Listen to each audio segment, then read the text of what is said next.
The Uses of Enchantment, The Meaning and Importance of Fairy Tales, by Bruno Bettelheim. An introduction in two parts. Part 1. The Struggle for Meaning. If we hope to live not just from moment to moment, but in true consciousness of our existence, then our greatest need and most difficult achievement is to find meaning in our lives. It is well known how many have lost the will to live, and have stopped trying because such meaning has evaded them. An understanding of the meaning of one's life is not suddenly acquired at a particular age, not even when one has reached chronological maturity. On the contrary, gaining a secure understanding of what the meaning of one's life may or ought to be, this is what constitutes having attained psychological maturity. And this achievement is the end result of a long development. At each age we seek and must be able to find some modicum of meaning congruent with how our minds and understanding have already developed. Contrary to the ancient myth, wisdom does not burst forth fully developed like Athena out of Zeus's head. It is built up small step by small step from most irrational beginnings. Only in adulthood can an intelligent understanding of the meaning of one's existence in this world be gained from one's experiences in it. Unfortunately, too many parents want their children's minds to function as their own do, as if mature understanding of ourselves and the world and our ideas about the meaning of life did not have to develop as slowly as our bodies and minds. Today, as in past times, the most important and also the most difficult task in raising a child is helping him achieve and find meaning in life. Many growth experiences are needed to achieve this.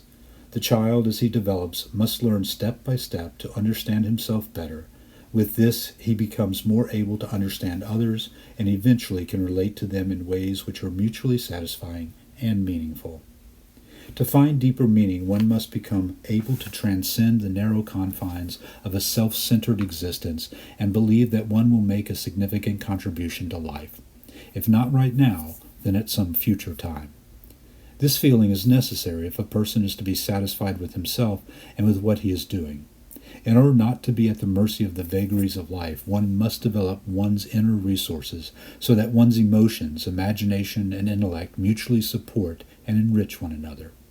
Our positive feelings give us the strength to develop our rationality.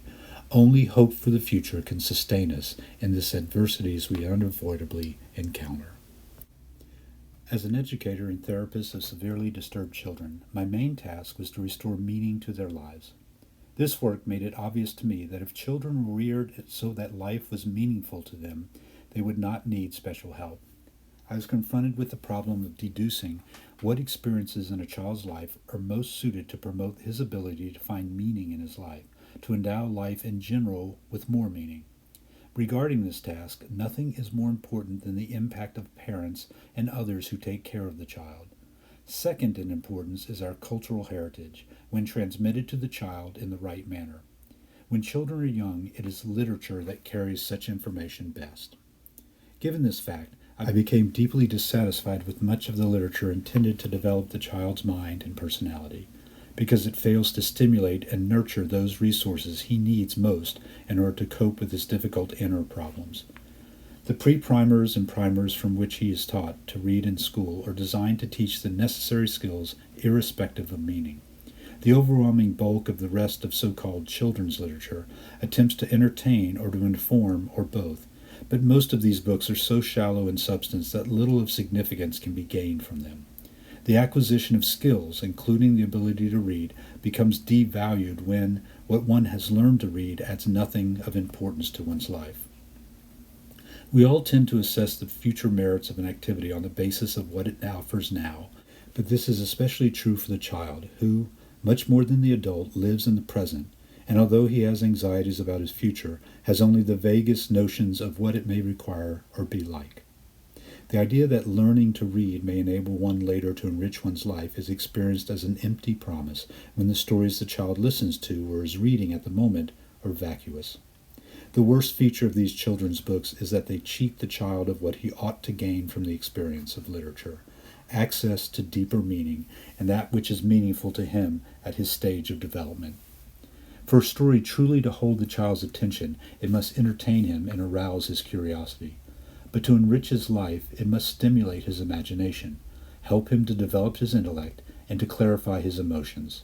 Be attuned to his anxieties and aspirations, give full recognition to his difficulties, while at the same time suggesting solutions to the problems which perturb him. In short, it must be at one and the same time relate to all aspects of his personality, and this without ever belittling, but on the contrary giving full credence to the seriousness of the child's predicaments, while simultaneously promoting confidence in himself and in his future.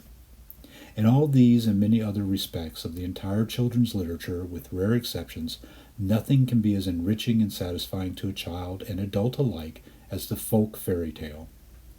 True, on an overt level, fairy tales teach little about the specific conditions of life in modern mass society. These tales were created long before it came into being, but more can be learned from them about the inner problems of human beings and of the right solutions to their predicaments in any society than from any other type of story within a child's comprehension. Since the child at every moment of his life is exposed to the society in which he lives, he will certainly learn to cope with its conditions, provided his inner resources permit him to do so. Just because his life is often bewildering to him, the child needs even more to be given the chance to understand himself in this complex world with which he must learn to cope. To be able to do so, the child must be helped to make some coherent sense out of the turmoil of his feelings. He needs ideas on how to bring his inner house into order, and on that basis be able to create order in his life. He needs, and this hardly requires emphasis at this moment in our history, a moral education which subtly, and by implication only, conveys to him the advantages of moral behavior, not through abstract ethical concepts, but through that which seems tangibly right and therefore meaningful to him.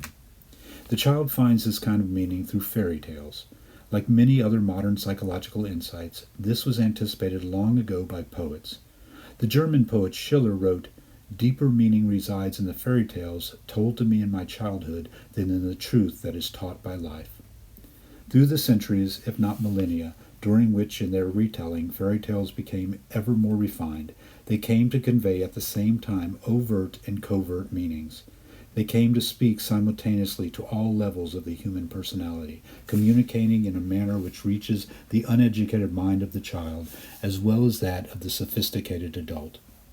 Applying the psychoanalytic model of the human personality, fairy tales carry important messages to the conscious, the preconscious, and the unconscious mind, on whatever level each is functioning at the time.